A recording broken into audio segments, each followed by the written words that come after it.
Nós paramos na semana passada a respeito, ainda falando da restauração dos modelos familiares. Fizemos uma pausa para entrar nas funções da família, fazendo um comparativo entre o que a legislação, o Código Civil fala a respeito das funções da família e o que a Bíblia fala a respeito da função da família.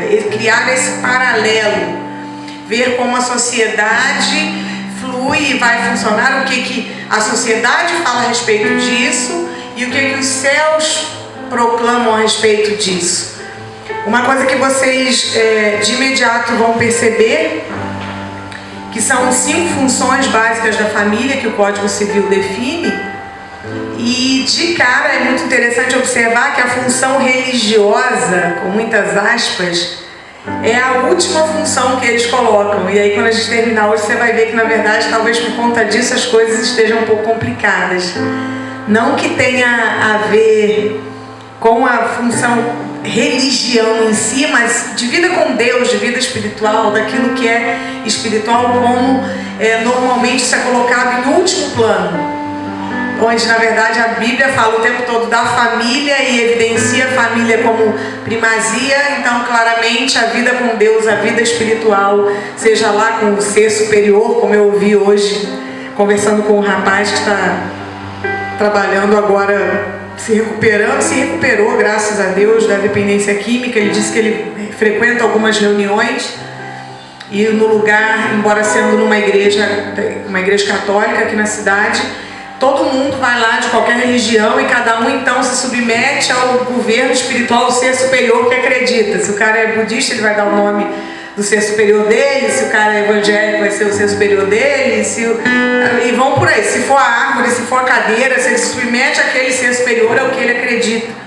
E eu achei interessante ouvi-lo falar isso, porque trazendo isso para essa realidade aqui, basicamente é isso, essa última função aqui, que é a função religiosa. E sim, a família, pelo Código Civil, tem a função de levar ao indivíduo a buscar algo que seja maior do que aquilo que é natural. Isso está no Código Civil, isso é muito interessante a gente observar. Embora o Estado seja laico, você tem essa construção.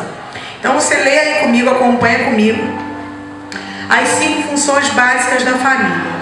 Na primazia do Código Civil, a primeira função é a de reprodução. Assegurar a perpetuação biológica da linhagem humana. A segunda função de educação, perpetuação da cultura através dos filhos. A terceira função econômica, satisfação das necessidades vitais. Depois a função jurídica, na medida em que cada indivíduo, cada pessoa é proprietário de objetos e dotada de direitos e deveres, portanto ela é responsável, isso se perpetua na instrução familiar. E por último aqui a função religiosa, une os seus membros através de uma rede de direitos e proibições sexuais, assim como pelos sentimentos de amor, respeito e temor. Isso é o que está lá, é a forma com que isso é colocado nas funções básicas da família. E nós vamos nessa mesma ordem, então, porque a gente está criando um paralelo para ver o que horizontalmente, como Felipe diz, é determinado para nós, dentro de tudo que a gente já vem estudando nessas últimas semanas, e o que é alinhado com o céu na vertical, para que, criando um paralelo, a gente possa literalmente achar o ponto de cruz nisso, né? Porque quando vivemos submetidos na horizontal, discernindo o vertical, o ponto central é sempre a cruz. Vai sempre apontar para a centralidade da cruz. Antes de mais nada, precisamos relembrar o que foi dito em todas essas 3 semanas para trás, a respeito do que Deus pensa na família, e quando Deus começou a alinhar algumas coisas no contexto de dar funcionalidade à família. Então abra comigo Gênesis capítulo 12, porque embora nós na primeira aula tivéssemos falado a respeito das regras que Deus deu ao homem pela família de Adão e Eva e todo o funcionamento de Gênesis 2, 3, o sacerdócio de Adão, a forma de auxílio guardiã de Eva, funcionamento com os filhos, tudo ali ele já tivesse elencado, a organização da casa e da família ali. Deus vai passar a perpetuar as funções dessa família nesse texto que a gente vai ler agora. Gênesis capítulo 12, 2 e 3 diz assim: e far-te-ei uma grande nação, e abençoar-te-ei, e engrandecerei o teu nome, e tu serás uma bênção. E abençoarei os que te abençoarem, e amaldiçoarei os que te amaldiçoarem. Em ti, repita comigo, em ti serão benditas todas as famílias da terra. Vamos lá, ele está falando que na família do vizinho, ele está falando que quem está sentado do teu lado, ele liberou essa palavra para Abraão, trazendo responsabilidade do indivíduo para abençoar as demais famílias. Então vamos trazer isso em mim. Em mim serão benditas todas as famílias da terra. Isso já começa trazendo para nós uma responsabilidade do que os céus pensam a respeito das funções da família. Tem a ver com o outro? Ah não, mas é o marido, na função do sacerdócio, ele erra, eu estou liberada. Ah não, a esposa é o auxílio, ela não é uma auxiliadora, é uma goteira e está me... Querido, repita comigo, em mim serão benditas todas as famílias da terra. Tem a ver com o indivíduo, uma nação de reis e sacerdotes, como a mensagem do Filipe de Êxodo 18 e 19. A Bíblia é muito clara em incluir o valor, né? Eu até pus entre parênteses ali, incluir o valor da família para Deus. A família é algo que Deus usa para se revelar.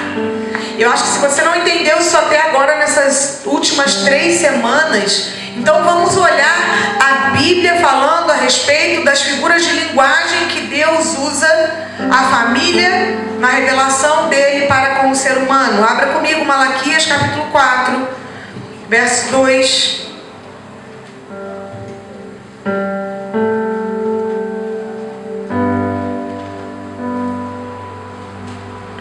Malaquias é o último livro do Antigo Testamento. Embora ele tenha fugido da minha Bíblia aqui, eu vou encontrar ele, em nome de Jesus. Malaquias capítulo 4, do 2 ao 6. Mas para vós outros que temeis o meu nome, nascerá o sol da justiça, trazendo salvação nas suas asas. Saireis e saltareis como bezerros soltos da estrebaria. Pisareis os perversos, porque se farão cinza debaixo da planta dos vossos pés. Naquele dia que preparei, diz o Senhor dos Exércitos. Lembrai-vos-ei da lei de Moisés, meu servo, a qual lhe escrevi em Horebe para todo Israel, a saber, todos os estatutos e todos os juízos. Vamos no 5. Eis que vos enviarei o profeta Elias, antes que venha o grande e terrível dia do Senhor. Ele converterá o coração dos pais aos filhos e dos filhos aos pais, para que eu não venha e fira a terra com maldição. Deixa o teu dedinho aí, porque eu vou voltar aí. E vai em Joel capítulo 2. Volta um pouquinho. Joel capítulo 2, versos 28 e 29. Acontecerá depois que derramarei o meu espírito sobre toda a carne. O que está escrito aí? Vossos filhos e vossas filhas profetizarão, vossos velhos sonharão, e vossos jovens terão visão. Até sobre os servos e sobre as servas derramarei do meu espírito naqueles dias. E para finalizar esse primeiro momento, vai em Gálatas capítulo 4.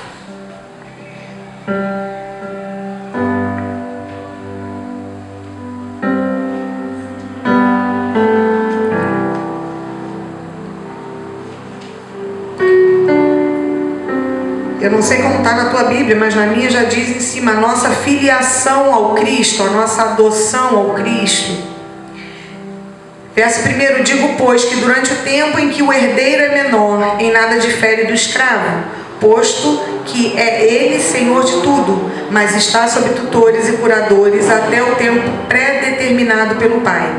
Assim também nós, quando éramos menores, estávamos servilmente sujeitos aos rudimentos do mundo. Vindo, porém, à plenitude do tempo, Deus enviou seu Filho, nascido de mulher, nascido sob a lei, para resgatar os que estavam sob a lei, a fim de que recebêssemos a adoção de filhos. E porque vós sois filhos, enviou Deus ao nosso coração o Espírito de seu Filho, que clama, Abba, Pai. De sorte que já não és escravo, porém filho, e sendo filho, também herdeiro por Deus. Esses 3 textos resumem bastante o que nós viemos falando nessas últimas 4, essa é a 4ª semana, né? 4ª semana. Demonstram claramente, o primeiro texto que nós falamos a respeito de Malaquias, falou a respeito dos últimos dias, e diz que aqueles que temem ao Senhor, para esses que temem ao Senhor, nascerá o sol da justiça, trazendo salvação nas suas asas. Queria ver aqui se eu tinha separado, onde eu fui no texto. Perdi. Mas o texto fala isso, né? Vamos lá, Malaquias, vou voltar rapidamente, que eu disse que ia voltar lá. Malaquias, capítulo 4. Mas para vós outros, o que está escrito aí? Que temeis o meu nome, nascerá o sol da justiça. Verso 2, Malaquias 4, 2. Ele já começa elencando o que ele vai finalizar. Ele coloca uma prévia aqui. O sol da justiça, a forma de se mover nesses últimos dias, irmãos, vai nascer sobre todos eles, sobre todo mundo, ou sobre os que temem ao Senhor? Então já literalmente alinhou uma pré-determinação para estes que irão viver um modelo de governo familiar manifestado para os últimos dias. Os irmãos conseguem ver isso aqui comigo, essa construção? E aí ele então diz, para esses nascerá o sol da justiça, trazendo salvação das suas asas. Eles serão livres, como bezerros saltarão, soltos da estrebaria, vão pisar os perversos, cinza debaixo dos seus pés. E aí ele vem falando, lembrai-vos da lei de Moisés, meu servo, a qual prescrevi no Horebe para todo Israel, a saber, estatutos e juízos. Aí ele, no 5, ficou escuro. No 5, ele então diz, eis que vos enviarei o profeta Elias, antes que venha o grande e terrível dia. E ele então coloca, ele converterá o coração dos pais aos filhos, e dos filhos aos pais, para que eu não venha e fira a terra com maldição. Um parênteses para os dias de Elias. A gente falou um pouquinho disso, acho que na segunda aula, a respeito dos dias de Noé, não sei quantos se lembram, que nesse período, a coisa da responsabilidade individual de cada um era tão grande. O homem tomava para si a responsabilidade de ser alguém que realmente, em mim serão benditas todas as famílias da terra. É comigo, Deus pode jogar aqui, chutar aqui que eu lanço no gol. Que os dias eram contados e eram falados pelo nome dos caras. Imagina, nos dias da Anabel as coisas funcionavam dessa maneira. Não, imagina, nos dias do João as coisas eram assim, assim, assim. O nível de relevância de homens que obedeciam, de homens que fluíam com o temor e no temor do Senhor. E isso nos dias de Elias eram contados, até porque se você observar a movimentação dos dias de Elias, eram dias de Jezabel e Acabe, eram dias que em nada se parecem com essa movimentação distorcida que temos hoje, de homens absolutamente distorcidos, destronados de seu sacerdócio, e mulheres com papéis invertidos, usando a chancela dos homens, como nós ministramos aqui na semana retrasada, a respeito de como Jezabel ordenava as suas coisas. Ela usava a chancela do rei, ela falava como rei, mas no fundo ela fazia isso para determinar vida e morte aos profetas, a voz profética. Essa era a realidade dos dias de Elias. E aí então Deus faz uma analogia no texto de Malaquias, dizendo que os últimos dias serão como os dias de Elias. Ele está dizendo, olha, faz uma comparação, quando você observar homens fora do seu lugar de sacerdócio, mulheres distorcidas na inversão dos seus lugares, manipulação para matar a voz profética, literalmente chegar nos últimos dias. Então, fica acesa a lanterna aí.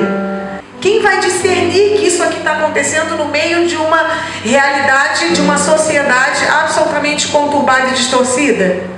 Aqueles que temem ao Senhor. Então, se temos sido despertados na movimentação do sistema de governo do céu, que é um governo familiar, como falamos em Gálatas capítulo 4, como lemos em Joel, nos últimos dias, ele derramará do Espírito sobre toda a carne, e aí ele elenca de novo os filhos, as filhas, os anciãos. Ele o tempo todo traz uma movimentação apontando que a casa, as casas, as famílias serão o ponto de contato, o ponto entre céu e terra, a baíte do céu e terra. Lembram-se? O ponto da escada que vai se mover para comunicar o que o céu está dizendo à terra. E na terra, aqueles que entendem, então abrem portais em arrependimento, construção, para que anjos subam e desçam, comunicando o que os céus estão dizendo para esses dias. Isso é muito importante antes de a gente entrar nas funções básicas da família, porque você precisa entender e escolher, discernindo o que você está ouvindo, se você vai tomar para si a responsabilidade de fazer da tua casa uma baíte entre céu e terra, esse lugar que comunica princípios no meio de uma sociedade distorcida em seus modelos familiares, ou se você vai escolher ser só mais um. Vamos poder dizer, será que naqueles dias, que como eu li lá no livro de Hebreus, que seremos literalmente julgados, destes o Senhor pedirá conta, será que Ele vai chegar e vai poder contar com o teu leito sem mácula, com aquilo que foi produzido nos teus filhos, a respeito do que você e eu construímos? Lu, mas até aqui foi errado, até aqui eu não conhecia. Querido, Deus não leva em conta o tempo da tua ignorância. Nós aprendemos muitas coisas fora do lugar, porque nos faltava temor. Mas o temor do Senhor, que é o princípio da sabedoria, tem trazido sabedoria do alto, não sabedoria humana, para homens e mulheres que, entendendo seus níveis de distorção, têm feito um caminho de volta para encontrar um ponto de contato entre céu e terra, e se movendo em arrependimento possam construir para que o reino dos céus venha, porque o reino do céu vem para quem se arrepende, e que nós possamos proclamar nas portas, nas ruas, com a própria vida. Não precisa ser gritando, às vezes o teu silêncio vai gritar mais alto do que algumas palavras que você tente explicar. Se você tão somente mudar a sua conduta, a sua forma de ser marido, sua forma de ser esposa, sua forma de ser filho, sua forma de ser ancião de uma casa, de um conselho de uma casa, e aí sim, a tua conduta vai estar gritando mais alto do que João Batista gritou pelas ruas: arrependei-vos, pois é chegado o reino do céu. Pessoas olharão para mim e para você e saberão que o reino do céu está se aproximando, e que virá os últimos dias, e que o Senhor derramará do Espírito dele sobre toda a carne. Os irmãos estão me acompanhando? É uma movimentação profética, e por isso que aqui está, incluir o valor da família para Deus. Entenda, o valor da tua família para Deus é o valor de uma denúncia profética que se contrapõe aos modelos dos últimos dias, trazendo alinhamento entre céu e terra, estabelecendo baíte entre céu e terra. O modelo do sistema de governo do céu é uma família. Deus Jesus Cristo, Espírito Santo, Pai, Filho e Espírito Santo. Conselho na figura do Espírito, ensino na figura do Espírito, consolo na figura do Espírito, tudo que está lá, que a Bíblia fala que o Espírito Santo traz para nós, funcionamento da esposa. Maridos, todas as funções de governo, domínio, instrução, determinação de padrões, modelos com a própria vida, sacerdócio alinhado, legado, continuidade. Filhos, submissos à vontade do Pai, ainda que isso te custe a própria vida, ainda que o desejo, como eu costumo brincar lá em casa, é de pular em cima quando a testa pisca. Eu estou quieto, estou te ouvindo, mas a vontade é pular em cima de você. Quando os pais alinham algumas coisas que não batem com o desejo dos filhos. Pensa se Jesus pudesse reagir. Mas ele foi para o Getsemane, ele foi para o lugar da prensa. Não foi legal, filhos, Jesus ir para o lugar do mais absurdo confronto que ele já viveu ali, de fazer a vontade dele ou a vontade do Pai. Estava tão difícil, foi tão angustiante que Jesus pediu oração, mano. Ei, levanta, acorda, vem orar comigo, não estou dando conta. Então, filhos, nós sabemos que isso não é fácil. Ninguém está pedindo a vocês algo que seja fácil. Mas entendam que o modelo do Cristo nos habilita em arrependimento a entrarmos em alguns lugares e viver lugares de ressurreição e glorificação como nunca antes. Ele abriu o acesso e isso está disponível para mim e para você. Amém? Coisa linda, gente. Isso vai começando a encher o meu coração. E sabe, é um acesso que é maior do que o nosso cansaço, é maior do que as nossas dificuldades, é maior. Ele é maior do que tudo aquilo que nós possamos viver pela metade, porque ainda não acessamos em temor, discernimento de algumas coisas em Deus nesse tempo, para com a nossa casa. A igreja é só o reflexo dela. Por isso tantas igrejas com problemas, porque as casas estão com problemas. Os sacerdotes, os modelos estão com problemas. Vamos alinhar. Você foi chamado para ser uma bênção. A tua família é abençoada e próspera segundo a vontade de Deus. Ele predeterminou isso, ele predefiniu isso em Abraão, o pai de multidões, aquele que seria um modelo para nós. Portanto, rejeite hoje toda e qualquer palavra ou pensamento contrário a isso. Prestem atenção nisso. Qualquer palavra ou pensamento contrário a isso. Ao final nós vamos falar um pouquinho da questão do pensamento. A primeira função, a função de reprodução. Como eu disse, pelo Código Civil assegura uma perpetuação biológica da linhagem. Irmãos, isso é tão sério que se de tudo der ruim no contexto da distorção de algumas funções da sexualidade no casamento, de homem e mulher, ou de macho e fêmea, e aí eu não estou aqui me contrapondo à prática A, B e C, eu estou falando do que é a função biológica. Duas mulheres não vão produzir um filho, dois homens não vão produzir um filho. Isso não está ligado à obediência do que eu escolho fazer ou não com o meu corpo. Essa é uma função biológica, ok? E aí nessa função de reprodução é que a Bíblia deixa muito claro em Gênesis 1:27 a determinação sim dos gêneros. Eu posso escolher ser uma samambaia, mas uma samambaia com um cachorro não vai produzir uma criança. Eu posso escolher ser assexuado, mas eu não vou cumprir a função básica que o Código Civil fala a respeito da função da família. Ah, mas isso não tem nada a ver com a família. Por isso que hoje existem tantas batalhas na nossa Câmara de Deputados, em toda a função de legislação pública, para mudar funções básicas da família, porque até aqui isso tinha o nome de família. Hoje, se eu mudo a função da família, eu faço com que o Código Civil caia com a função básica da família, que eles colocam em primeiro lugar, que é a de reprodução. Eu não preciso mais ser uma família para reproduzir. Eu posso pegar um filho emprestado do outro.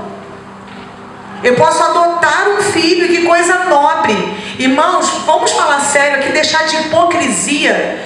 Tem pares de homens que adotam crianças e vão dar àquela criança vida muito mais digna do que gente que tem pai e mãe dentro de casa e que não consegue estruturar. Lu, agora tu falou heresia de vez, não estou falando disso não. Eu estou falando de função básica, de instrução e educação, que são as próximas. Por isso é que há essa briga. Porque no Código Civil eles estão muito melhores do que muitos casais de crentes que geraram filhos na função básica de reprodução, mas que não concluem as demais 4 funções. E pior, muitos de nós não temos filhos e somos egoístas, não conseguimos. Ah, mas eu não vou conseguir amar como um filho se não fosse meu, querido. Eles têm amado. Mas casais que não geram filhos na igreja, porque tem problemas com infertilidade, algumas coisas aconteceram, não adotam, se recusam, não vai ser meu filho. Para eles é, querido, e nós como igreja estamos deixando de ser. Então vamos parar de hipocrisia, de falar que eles podem ou não, porque muitas vezes eu estou falando de funções de Código Civil. E por isso que eles batalham pelos direitos civis, porque eles acertam muito mais, às vezes, coisas do que nós.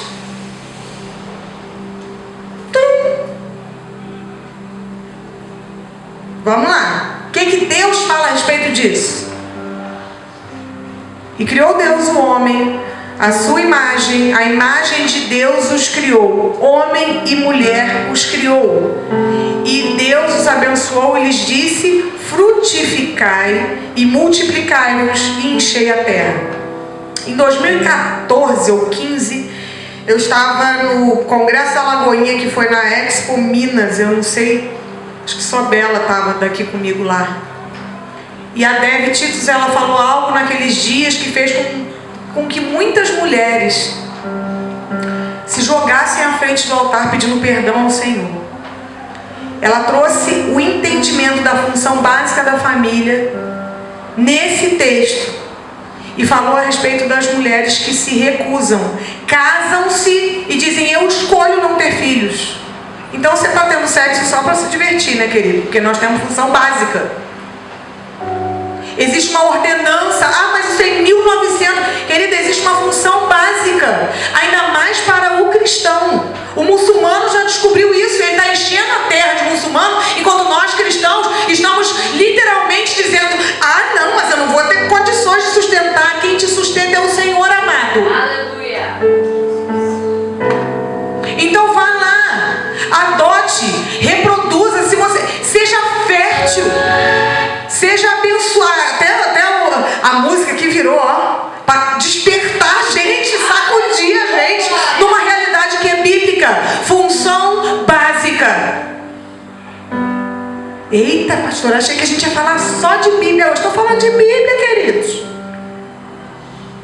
Mas como tem muita coisa, eu vou passando, depois você pega os slides, né? Eu vou deixar lá agora que a Bia vai né, com essa última, agora vai liberar lá no Instagram, no YouTube. Vai sim, o que eu estou dizendo aqui, porque eu não estou criticando o homossexualismo, agora vou ser presa, eu estou dentro do ambiente da igreja aqui, dizendo que eu honro atitudes de alguns. Eu tenho amigos, gente, amigos que eu amo, que eu admiro, gente que eu admiro, e a prática dele não tem a ver com quem ele é, muito pelo contrário, a prática deles muitas vezes é melhor do que a minha.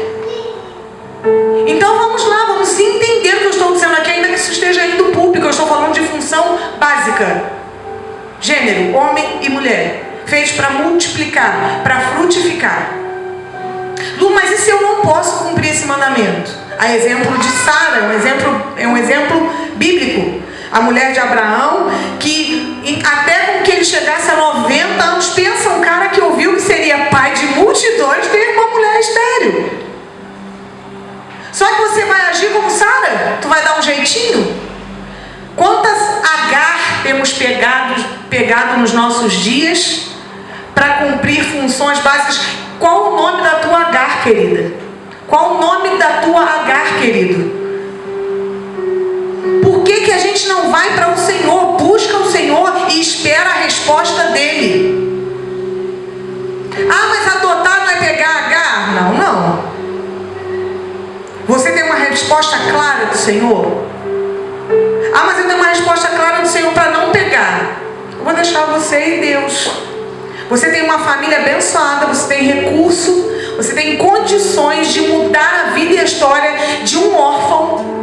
E a Bíblia fala da função da igreja de cuidar dos órfãos e das viúvas, mas você escolhe não fazer. Ou separa em casa com a outra, que não é estéril, para gerar filho, porque a Bíblia diz que você tem que gerar.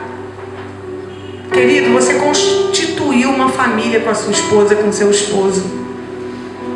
Então, permita que Deus faça algo. Quantos casais nós conhecemos que a mulher não conseguia engravidar, e aí ela foi lá e o casal, depois de muita insistência, resolve adotar, e daqui a pouco aquela mulher engravida. Irmãos, eu conheço 3 casos assim, que vem na minha mente agora, porque estava ligado a um funcionamento.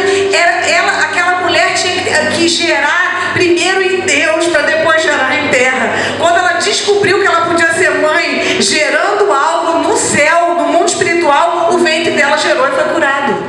Então busque a Deus, cumpra os seus votos, porque Ana era estéril, fez votos ao Senhor, e fazendo votos ao Senhor, quando ela colocou a ansiedade no lugar certo, no seu coração, quando ela deu ordem à sua alma e entendeu que o filho que ela ia gerar não era um troféu para ela. Eita, olha Deus falando aí. Tantas vezes eu quero um filho, porque se eu não tiver um filho, o casamento não vai dar continuidade. Se eu não tiver um filho, eu não vou ser reconhecida. Se eu não tiver um filho, tem tantos filhos aí esperando por vocês. Casais que não conseguem ter filhos. Ou então nem faça voto nenhum, porque fazer voto e não cumprir, a Bíblia chama de voto de tolo. Agora, olha, é a minha última tentativa. Se agora eu não conseguir, agora eu vou adotar. Deus está esperando a tua postura que você falou há 500 anos atrás e ainda não fez. Talvez eu seja hoje resposta para alguém que esteja aqui sentado ou que nos assiste. Se você falou algo com o Senhor a respeito disso, cumpra. Deixa Deus curar você. Porque a adoção à sua casa pode ser a resposta do céu para um órfão perdido. Não permita que princípios elementares sejam distorcidos por quem não tem o que a sua casa tem, que é homem e mulher, para abençoar a família sobre a terra. A sua casa pode ser uma resposta do céu para esses dias. Vamos pular, vamos rapidinho, como eu disse, tem tempo. Função de educação. A nível de Código Civil, a perpetuação da cultura através dos filhos. Olha o que civilmente a sociedade fala a respeito disso. Perpetuação de cultura a partir dos filhos. A educação é perpetuação cultural. Se você educa os teus filhos de acordo com os princípios bíblicos, qual é a cultura que está sendo perpetuada? Do céu. Amém, querido? Eita glória! Essa foi na canela. Agora existe muito mais coisas nessa coisinha aqui de perpetuação da cultura através dos filhos do que se imagina. Quando falamos de educação, falamos de transmitir caráter, conduta e cultura. Portanto, cuidado, pois você dará contas a Deus a respeito do que está ensinando, do que está perpetuando aos seus filhos. Porque na sociedade você tem a cultura da horizontal, mas em Deus o que temos comunicado? Qual o legado? Aí vou deixar a cola para alguém quiser entender que tipo de ordem você está dando na sua casa. Volta lá no canal do YouTube, não tem vídeo, é só áudio, ordenando todas as coisas. Está lá o podcast, vai lá ouvir o que a gente está falando a respeito de continuidade, de legado, de conferir se aquilo que você está ordenando na sua casa tem trazido vida ou morte. Lu, como eu sei que eu estou perpetuando a cultura do céu? Você está ordenando e os frutos são vida ou são morte? As coisas estão perpetuando de acordo com a cultura do céu Ou quanto mais se ensina, quanto mais briga, quanto mais bate, quanto mais usa vara, quanto mais sacode o cara, pior tá ficando o negócio. Não estou falando contra a vara não. Se a Bíblia fala de vara, quem somos nós para dizer que não? Mas aí você quer dar a vara com 28 quando não deu com 2. Você quer que a criança, que o adolescente fique sentado no banco da igreja, quando ele era pequenininho como o Caleb, você não conseguia controlar ele sentado no lugar ouvindo o pastor pregar.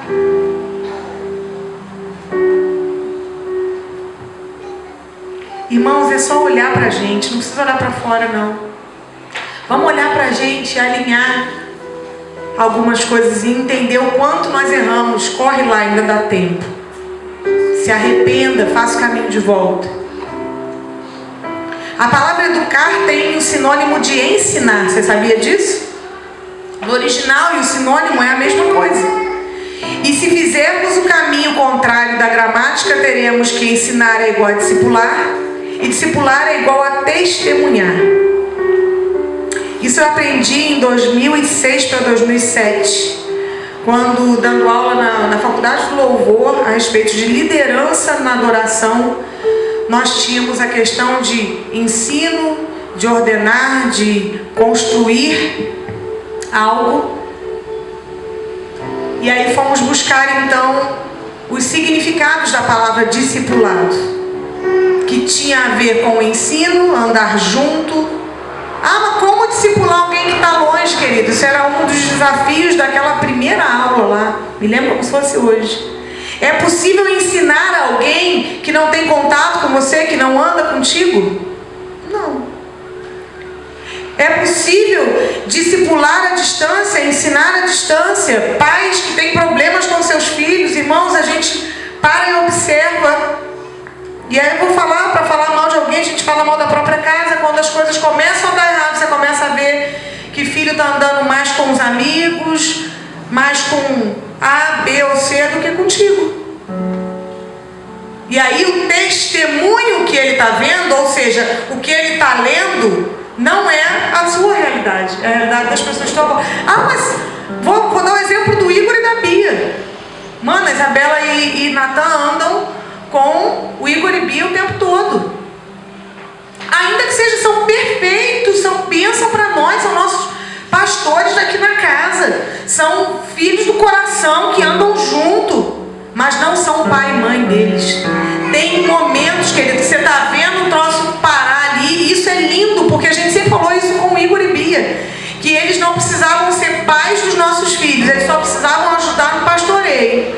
E vice-versa, que nós não queríamos ser pastores para ensinar as regras da igreja e instituição. Isso a gente deixava para eles. Não era isso? Que a gente não queria ser pastor, a gente só precisava, se a gente conseguisse ser só pai e mãe, alinhados com o propósito, já estava suficiente. Deixava o pastoreio, o discipulado, né, daquela coisa bíblica, das confissões, com eles. Somos pastores deles também, claro. O Felipe é o primeiro pastor da casa, é o pastor da casa, o marido, você é o pastor da sua casa. Mas o que eu estou falando é que antes de um pastor, o teu filho precisa de um pai. Antes de uma pastora, sua filha precisa de uma mãe. Porque a Bíblia fala, e abre aí comigo Provérbios 22, verso 6, que a criança, ela vai aprender no caminho. No caminho, tá aí grandão, no caminho. Não é mostrando o caminho. Ah, mas eu já mostrei, gente, isso é um conflito de 99,9% dos homens e mulheres que chegam para mim dizendo que os filhos se desviaram ou que estão como The Walking Dead na igreja depois que se tornaram adolescentes, depois que você já não consegue mais obrigar para ir no culto. Mas eu ensinei o caminho, eu mostrei o caminho, querida. A Bíblia não te mandou mostrar o caminho. A Bíblia mandou você ir com ele no caminho. Ainda que acertando ou errando, é no caminho, é estando no, entre, dentro. Preposição do português, é no, é inter, junto. Aí a minha filha tem problemas de submissão. rejeição, não obedece. Meus filhos não obedecem a gente. Problema de rebeldia, problema de... Mulher querida, você é submissa ao seu marido? Porque qual é a função de educação que você está ensinando do verbo obedecer aos seus filhos? E quem ensina é a mulher. A função é nossa. E aí a gente tem grandes problemas de obediência. Estou falando da minha casa. Quando eu observei, irmãos, com 12 para 13, para 15, os problemas que estavam ali debaixo do nosso nariz, a gente estava vendo. E que até hoje, tantas vezes, gente, somos pais e filhos, isso vai acontecer. Só que todas as vezes que grita uma rebeliãozinha, uma desobediência maior, Mano, deixa eu virar o retrovisor para dentro, porque a função de ensinar a obedecer é minha e não é com o meu discurso, é com a minha atitude. Eu tenho entrado nesse lugar com o meu marido? Maridos, amai as vossas mulheres como a vocês mesmos. 1 Pedro 3,7. Mas os filhos não respeitam. Eles amam mais o vizinho, a amiga, o parente. Marido, seus filhos estão vendo você amando a sua esposa? Eles, não, Deus me livre. O quê? Ver pai beijando mãe na frente, isso é um sacrilégio. Na nossa época era assim, né? Não podia nem ver porque dava choque. Queridos, seja carinhoso com a sua esposa. Ame a sua mulher. Faça dos seus filhos pessoas que amam um abraço, que amam um afago, que amam um beijo. Eu tinha grandes problemas de abraçar e beijar. Até hoje a Isabela me ensina com isso, que ela, embora o Natan seja todo carinhosão e tal, a Bela é essa que de vez em quando diz: ei, me abraça aqui, tô sentindo tua falta, tô com saudade do teu cheiro. Por quê? Porque eu não tive essa cultura na minha infância. Muito, a mãe trabalhava muito, estava sempre na correria. E meu pai, queridos, eu já expliquei para vocês. Glória a Deus, hoje é um homem restaurado, é carinhoso, apaixonado pela minha mãe. Mas na minha infância ele era apaixonado pela cana. E ele não dava esse carinho em casa. E a gente não tinha isso. Que ensino que vai reproduzir isso, queridos? Glória a Deus, estamos restaurando todas as coisas. Não está perdido não, amado. Porque hoje eles namoram igual adolescentes. Eu acho lindo, sempre conto isso. Como quando Deus entrou, restaurou o casamento deles. São namoradinhos. Mas agora eu já estou velha, né, irmão? Está mais difícil da filha me abraçar e me cheirar e dizer: ei, vem cá, estou sentindo tua falta. Eu ainda estou falando de função de educação, funções básicas da família. Provérbios 31:26. Abra sua boca com sabedoria, e a lei da beneficência está na sua boca. Goteira, mulher goteira, homem reclamão, murmurador. O que seus filhos estão aprendendo com você? Como você vai ensinar um filho a ter fé se você vive desesperado, achando que não vai dar? Estou falando para mim, irmão, está batendo aqui, viu? Fica em paz. Porque eu estou sempre ansiosa, fazendo minhas contas e desesperada se vai dar, se não vai dar. O que eu estou ensinando para os meus filhos? Que Deus não é suficiente, mano. Nossa, essa doeu em mim. Ainda bem, né? Até o Caleb riu. Seus filhos estão lendo você. Deus é suficiente. Porque a próxima função básica da família, que é a função econômica, que na horizontal é satisfação das necessidades vitais, Deus fala que tem a nossa parte e tem a parte dele. Qual é a nossa parte? Gênesis capítulo 3, verso 19. No suor do teu rosto comerás o teu pão, até que te tornes a terra. Porque dela foste tomado, portanto és pó, e em pó te tornarás. Parte do homem vai ter com a formiga, preguiçoso. Agora, se você trabalha, você está ali diante de Deus, fazendo tudo que Ele te mandou fazer, você está disponível para o que Deus... Você não é... Irmãos, eu não estou falando de casa, como eu vi hoje de manhã. de trabalho de carteira assinada, mano. Na crise do Brasil, quem tem carteira assinada já é privilegiado, mas eu estou falando de trabalho. Eu estou falando de dar a resposta do sol até hoje, de não ser pego dormindo de manhã, de tarde, de noite. Mas essa é a nossa parte do trato.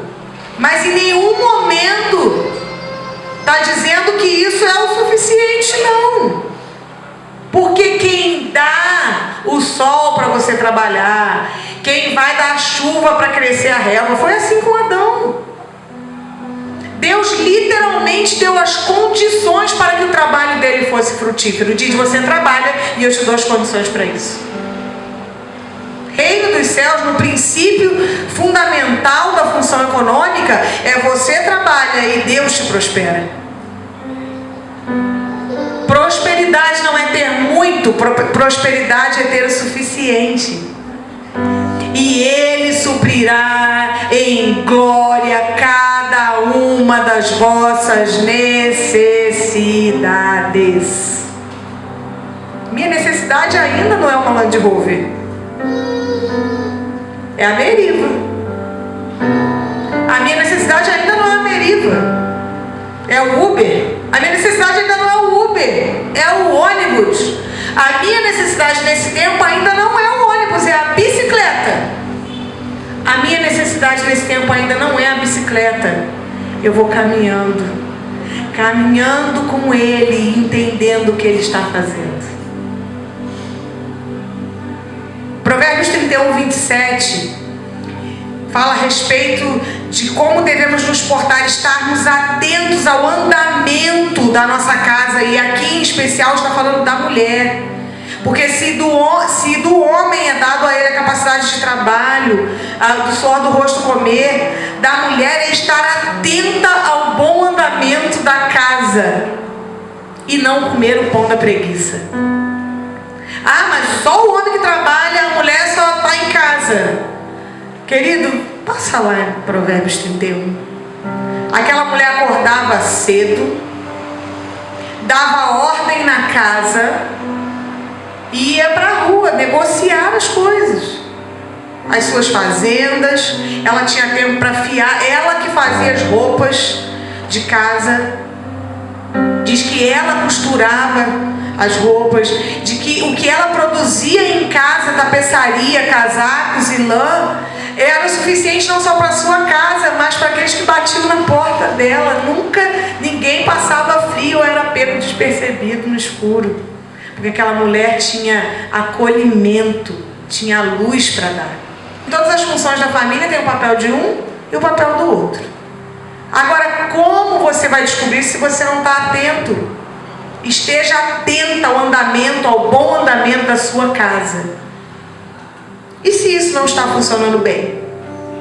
Não está suficiente, Lu. Não é o suficiente. Deixa eu trazer para você o que a Bíblia fala sobre o princípio básico da necessidade, chamado dízimos e ofertas. Ah, mas isso é a palavra de Malaquias capítulo 3, aquele chavão, eu sou do reino, isso não tem mais nada a ver comigo. Revira a Bíblia de capa a capa e procura outro lugar que Deus manda tu fazer prova dele, se ele não abrir as janelas do céu e não te abençoar. Cumpre o princípio e depois tu deixa ele resolver. Faz a tua parte, eu não estou dizendo que faz o que é teu e deixa. É igual jogar vôlei, né? Ele jogou pra cá, pá, joga pra lá, vai pro outro lado da rede. Agora deixa com ele, porque a Bíblia diz que aquele que é fiel, que o justo, ele nunca viu um justo mendigar o pão. Agora você e eu temos andado no lugar de justiça? Porque o mendigar, o não mendigar está ligado ao justo, aquele que tem vivido em justiça. O justo é aquele que cumpre os princípios da fé. E essa segunda aqui é a minha, né? Mateus 6, 25. Dizimista, irmãos, eu sou desde sempre, desde que me converti. Mas como assim ainda precisava receber cesta básica?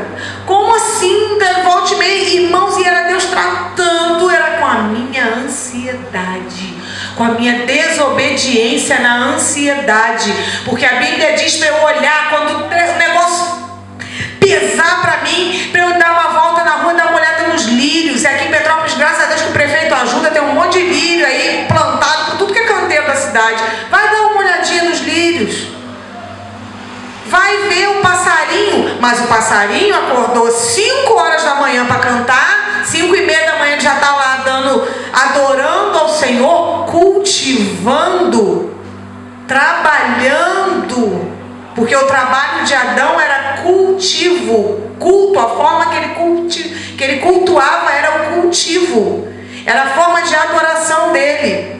Passarinho que não deve nada a ninguém, como é que é assim que nossos pais falavam quando a gente era mais novo, para fazer a gente levantar da cama mais cedo? Querido, levanta aí, passarinho que não deve nada a ninguém, já está na função. E quando vier a ansiedade, a Bíblia manda tu olhar para eles mesmo. Eles são a escola. Ou se você já viu algum passarinho passando fome, querido.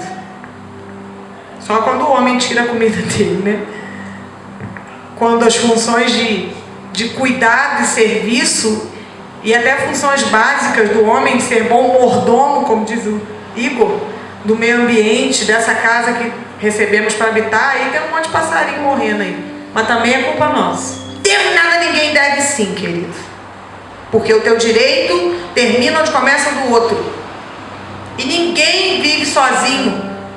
Se você viver sozinho, você não bebia, não comia, porque você não é um pássaro, você é um homem.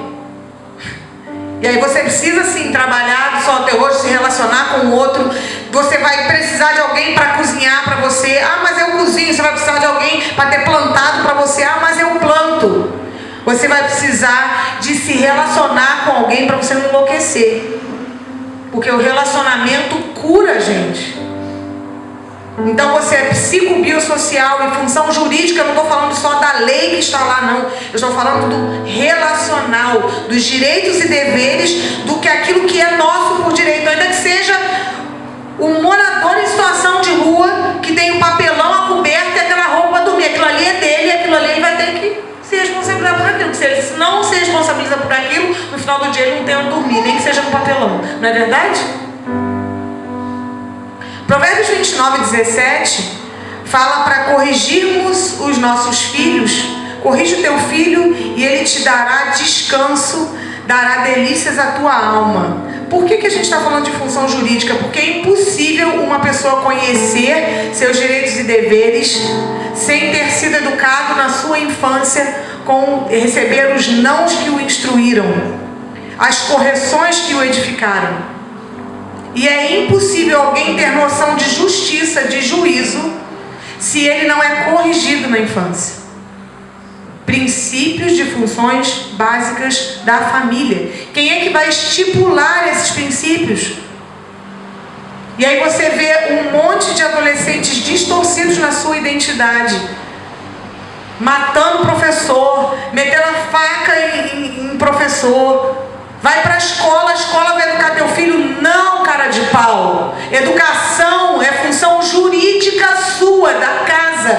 Educação e função jurídica na infância estão muito ligadas, porque se ele não aprender na educação a função jurídica, no poder do não, quando ele tiver 18 anos e ele disser ninguém me manda, a polícia vai mandar, ele vai botar ele no presídio e você vai lá chorar 3 dias e 3 noites dizendo tadinho do meu filhinho. Mas você não ensinou ele que função jurídica faz parte de propriedade e direitos e deveres do indivíduo. Provérbios 13:24.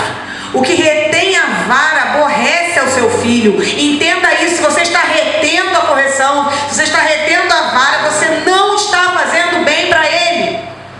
Você está dizendo para ele que as atitudes dele não têm peso, não tem função, não tem reação. É ação e reação. Você está dizendo para ele que ele pode fazer o que ele quiser, que não vai ter. Só que dentro da sua casinha, querida, enquanto ele tem 5, 6, 10, 11, isso até rola. No primeiro embate que ele tiver com o amiguinho na escola e ele descobrir que se ele der um soco no amiguinho, o amiguinho vai socar o olho dele também, ele vai descobrir função básica de direitos e deveres. E quando ele for crescendo, ele vai parar na cadeia. vai matar, vai roubar, porque o que importa é o umbigo dele, a vontade dele. E ele não entendeu disciplina como algo que restaura e dá vida para ele.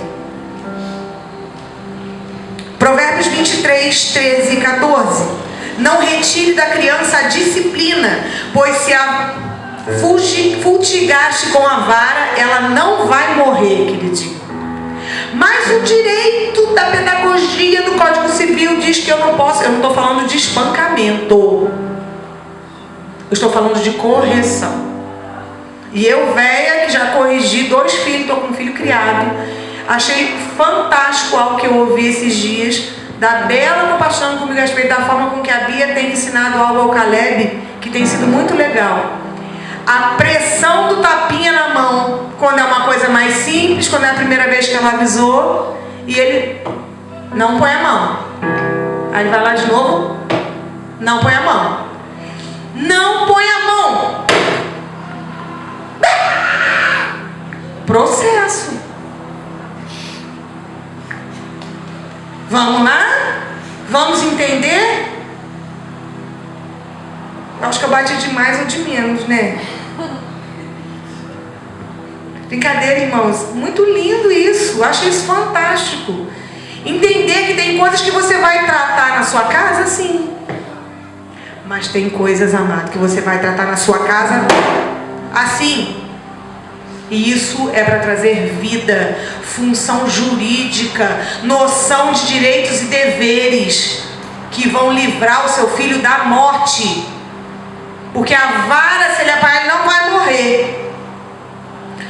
Tu a fustigarás com a vara, mas se você não fizer, a alma dele vai para o inferno. Lu, de onde você tirou isso? Vamos ler o texto inteiro de Provérbios 13, 14. Não retires da criança a disciplina, pois se a fustigares com a vara, ela não vai morrer. Tu a fustigarás com a vara e a livrará a sua alma do inferno. Logo, o inverso também é verdadeiro. Faz não, querido.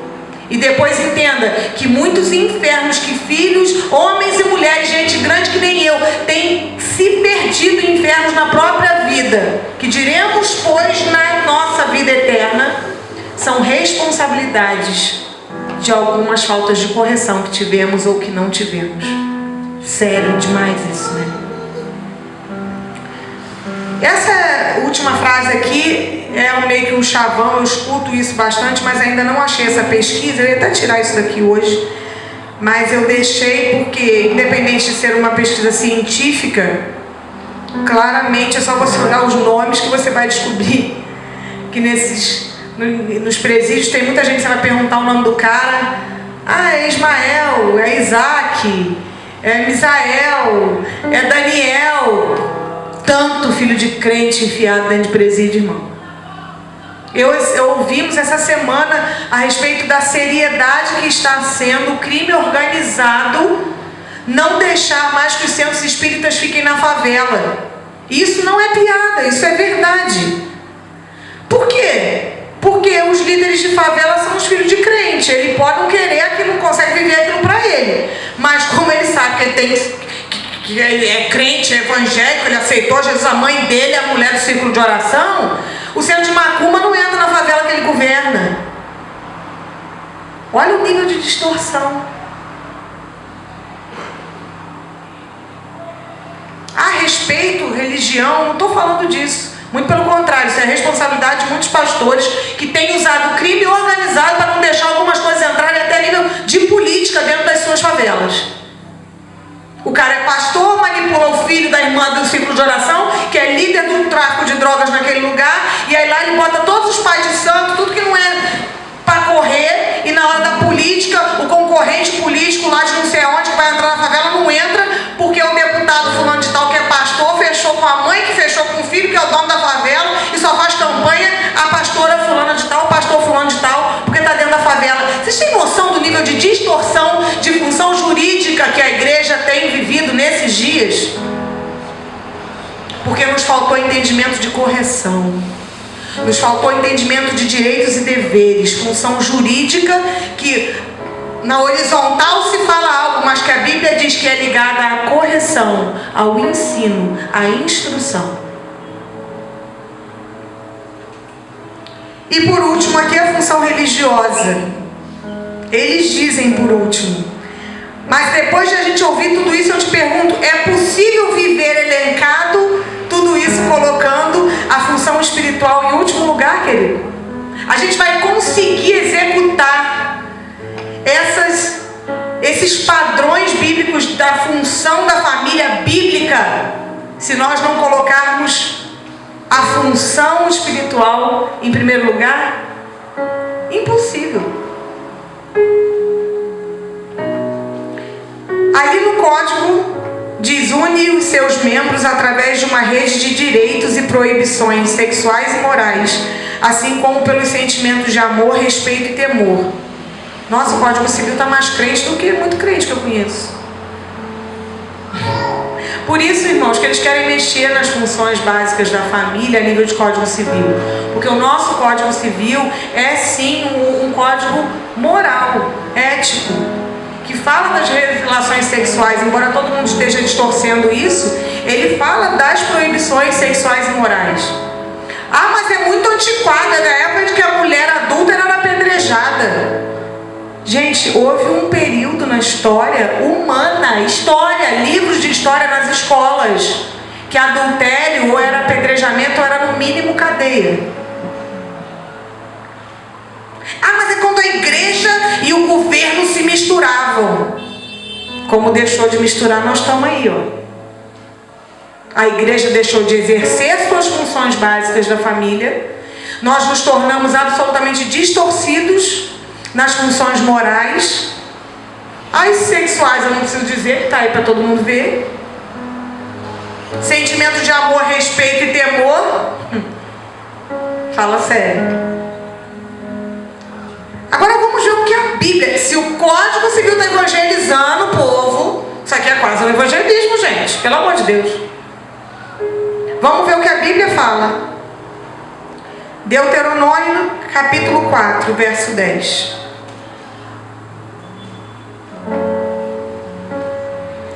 Não te esqueças do dia que estiveste perante o Senhor teu Deus no Horebe, quando o Senhor me disse: reúne esse povo, e os farei ouvir as minhas palavras, a fim de que aprenda a temer todos os dias que na terra viver, e as ensine aos seus filhos. Não, mano, para. Olha o que o texto está dizendo. Junta o povo para conferir literalmente as palavras, para ouvir as palavras do Senhor. Não só para ouvir as palavras, mas para aprenderem a temer.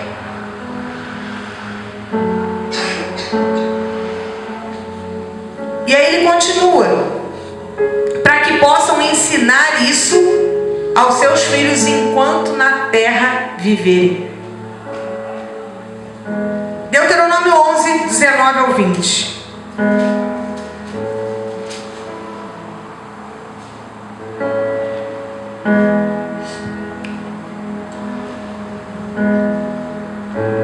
Eu não sei na tua Bíblia, eu não vou ler o texto todo.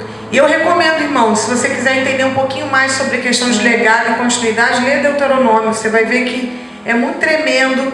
Bênção, maldição, continuidade geracional, exortação à obediência. E aí nesse texto, no 19 ao 20 do capítulo 11, ele fala dos benefícios da obediência.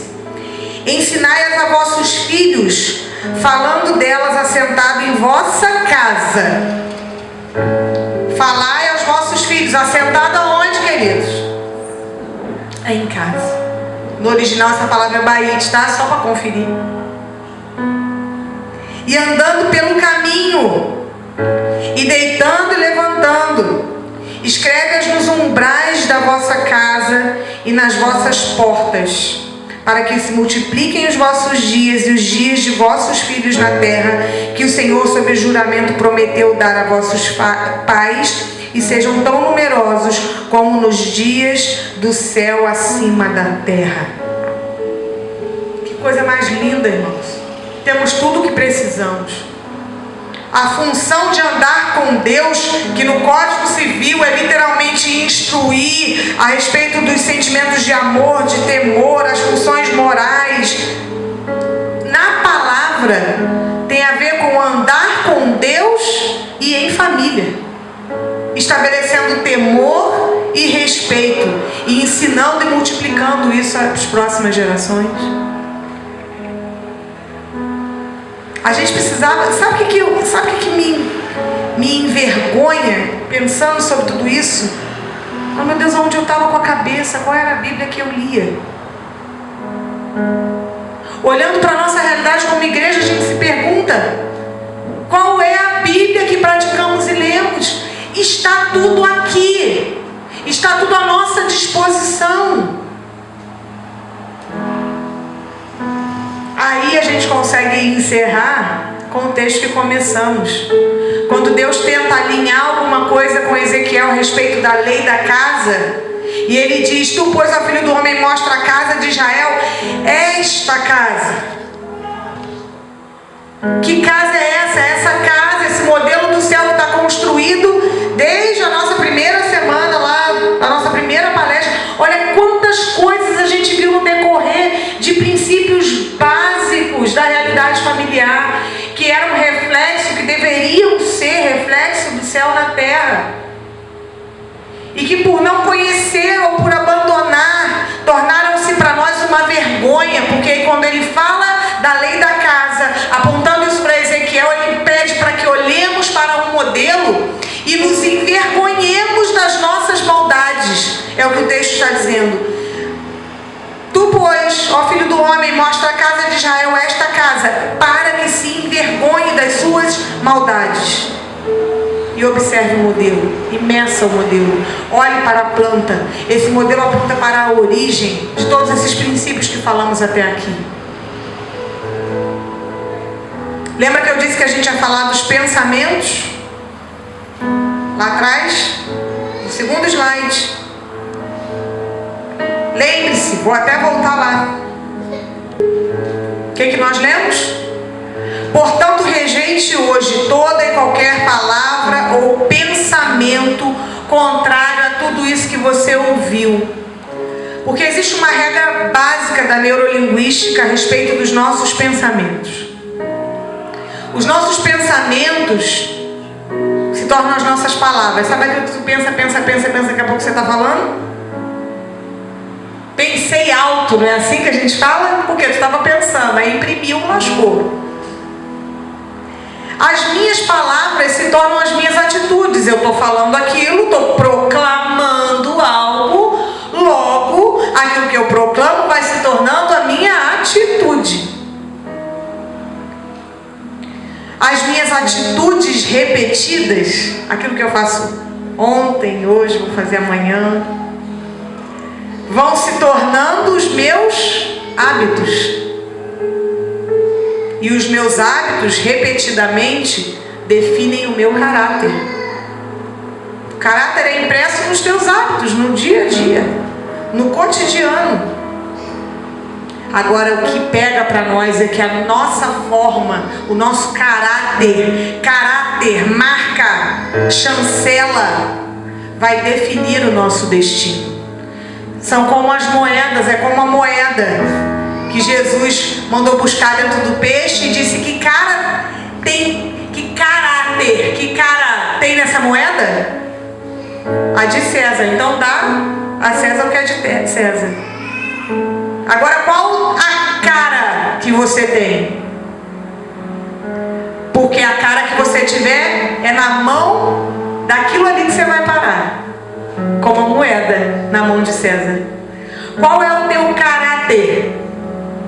Porque esse caráter vai definir o seu fim, o seu destino, aonde você vai parar. Agora, depois de descobrir que os meus pensamentos me definem, eu não combinei nada com o Juninho. És tudo para mim, és a minha realidade. Isso para mim é um desafio todos os dias, porque a minha maior luta, e Paulo já falava nisso, é aqui, ó. É onde as nossas batalhas são travadas, é na nossa mente. O que você pensa é lá ao final, é onde você vai parar. Porque isso vai transformando você. Então, por favor, mude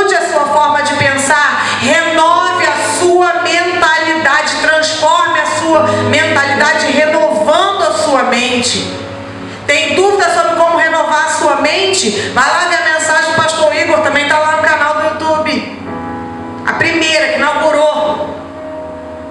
Ele falando a respeito de como renovar a nossa mente para alcançar em Deus as coisas que estão preparadas para nós. Porque para mudar o destino das nossas famílias, que depois de semanas como essa, você começa a entender porque que isso aqui estava no lugar disso, aquilo aí estava no lugar daquilo, e a coisa estava uma doideira que só.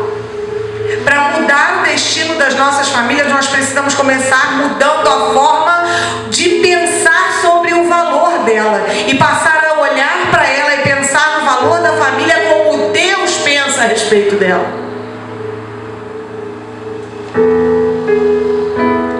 Eu quero encerrar falando a respeito do texto de 2 Coríntios, capítulo 13, 11.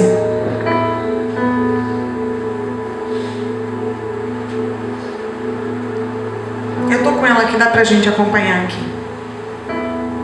Sem mais, irmãos, despeço-me de vocês. Procurem aperfeiçoar-se, exortando-se mutuamente. Tenham um só pensamento e vivam em paz. E o Deus de amor e paz estará com vocês.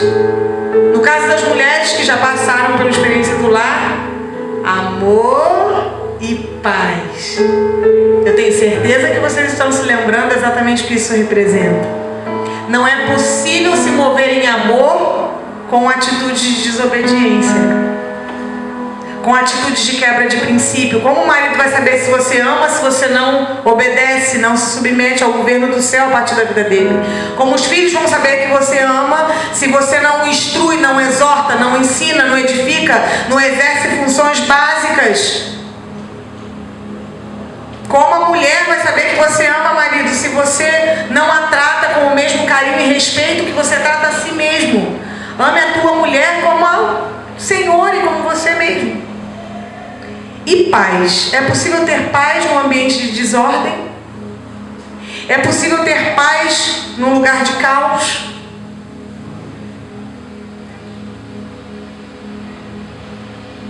O segredo de viver em paz, como Paulo coloca o final ali, vivam em paz. Eu sempre ensino isso, né? Lê de trás para frente. Viver em paz só quando tivermos um só pensamento. Só é possível ter um só pensamento se eu aceitar a exortação, andar em comunhão para conferir. Mas eu não vou para lá. Tudo que eu escuto é puxão de orelha. Nunca tá bom.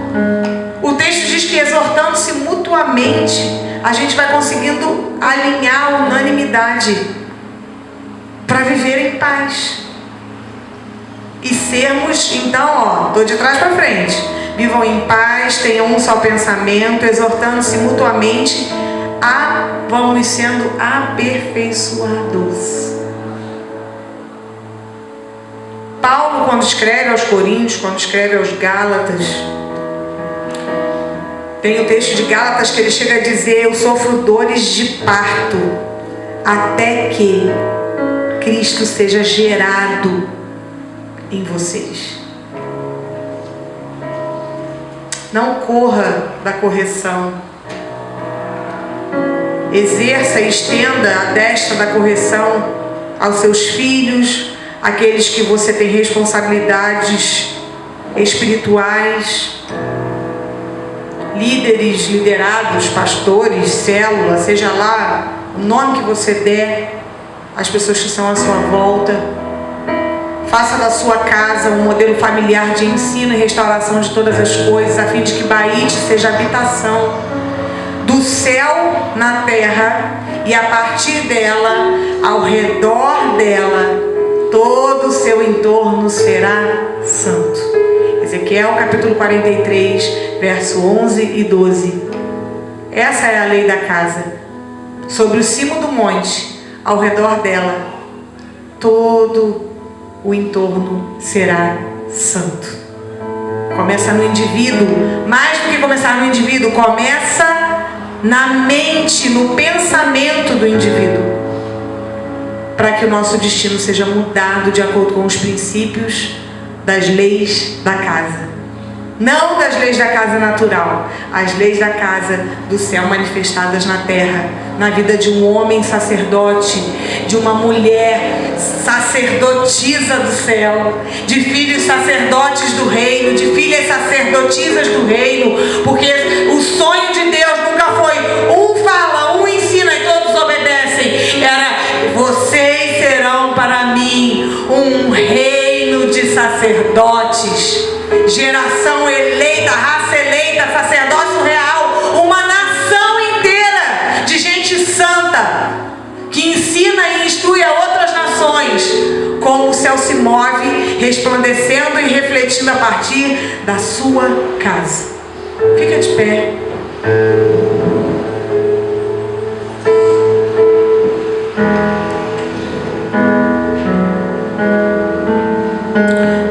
Pai, nós oramos nessa noite. Oramos nessa noite por entendimento. Senhor, por revelação que traz transformação e entendimento. Senhor, nós sabemos que obediência nem sempre está ligada àquilo que eu entendo. Tantas vezes eu não entendo, mas se escolho obedecer. O Senhor tem compromisso com a obediência e vai me levando num lugar de transformação e de compreensão, para gerar e ser aperfeiçoado de acordo com Cristo em mim, em nós. O que eu te peço nessa noite, Deus, é que debaixo de tanta informação, que nós não sejamos só informados, porque sabemos que sim, a forma que o Senhor tem para nós, ainda que seja de dentro, existem muitos homens e mulheres e igrejas carregados de informação. Mas o que nós desejamos nessa noite é tomar a Tua forma, não só ter informação, só ter literalmente regras básicas de teoria, aquilo que sabemos que funciona ou que não funciona. O que nós desejamos, Deus, é termos a Tua forma. Então, para termos a Tua forma, que não seja só uma informação, mas que sejamos transformados, tornando a forma do Cristo em nós, a esperança da glória. Senhor, nós dissemos não para toda informação que por si só vem encher a nossa mentalidade na sabedoria de homens, mas dizemos sim a transformação do Teu reino em nós, por arrependimento, entendendo aquilo que recebemos na informação, mas dando uma resposta de transformação, em renúncia, em obediência, de acordo com os Teus princípios nesse tempo. Oramos, ó Deus, por cada família aqui representada, Senhor. Oramos, ó Deus, pelos irmãos que nos cercam, pela nossa família, Senhor, pai, mãe, sobrinhos, cunhados, irmãos, pessoas que estão fora do nosso convívio em casa, mas que estão lendo a nossa forma de ser casa. Senhor, que eles sejam alcançados, que eles percebam, Senhor, gritando mais alto do que o nosso discurso, que algo está acontecendo dentro das nossas casas. Pai, que sejamos na transformação, Senhor, reflexo da Tua glória para este mundo caído. Usa as nossas casas, usa, Senhor, o sacerdócio dos homens nesse lugar, o sacerdócio das mulheres nesse lugar, dos filhos nesse lugar, para instruir este mundo caído nesses dias. Que haja um mover de restauração, a partir de uma atitude de profundo desejo de alinhar de acordo com as verdades do céu nesse tempo. Abençoamos os nossos irmãos nesse lugar e te pedimos que o Senhor seja com eles, encorajando-os. Senhor, que eles não se cansem de tirar os entulhos dessa restauração, que sabemos que em muitas casas é muito pesado. E assim como homens e mulheres no período de Neemias que queriam restaurar os muros da sua casa e se encontraram com um monte de entulhos que precisavam carregar, e o adversário ia pegando aqueles que ficavam cansados para o final da caminhada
Senhor.